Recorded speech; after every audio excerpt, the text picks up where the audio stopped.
සීනි ගොඩක් කන එක්කෙනෙක් හිටියා. එයාට හැමෝම කිව්වේ සීනි කන්න කියලා. මේ සීනි කන්නට හැමෝම සීනි කන්න එපා කියලා කිව්වා. එපා සීනි කන්න ගොඩක් ලෙඩ වෙනවා කියලා අනිත් අය කිව්වා. හැබැයි සීනි කන්න අනිත් මිනිස්සු ගැන හිතුවේ හරිම වැරදි විදිහට. එයා හිතුවේ හැමෝම හිතන්නේ තමන් ගැන විතරයි.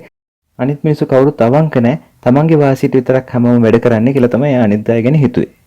ඉතින් එහෙම හිතලා එයා සීනි කන එක නැවැත්තුවේ නැහැ. ඔය මට ආදරයට නෙවෙයි තමන් ගැන වාසියට සීනි එයාලට ඉතුරු කරගන්න තමයි මට සීනි කන්න එපා කියන්නේ කියලා එයා හිතුවා. ඒ නිසා එයා සීනි දිගටම කෑවා. ඉතින් මේ සීනි කන්න වගේ හිතන අයට අපි කියනවා cynical කට්ටිය කියලා. cynical කියන්නේ believing that people are only interested in themselves and are not sincere. එයාලා ගැන විතරයි හිතන්නේ අවංක නැහැ කියලා හිතනවා අනිත් මිනිස්සු. ඒ වගේ අයට කියනවා cynical කට්ටිය කියලා.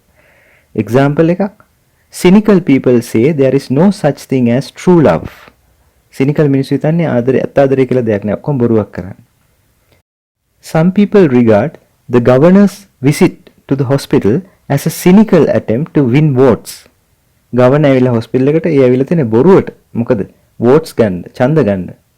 පිරිමි ගැන කිසි විශ්වාසයක් නැති ගැහණු කෙනෙක් ඉන්නවනම් අපිට කියන්න පුළුවන් she has a pretty cynical view of men. She has a pretty cynical view of men. ඉතින් සීනි කන්න වගේ හිතන අයට කියනවා cynical කට්ටිය කියලා.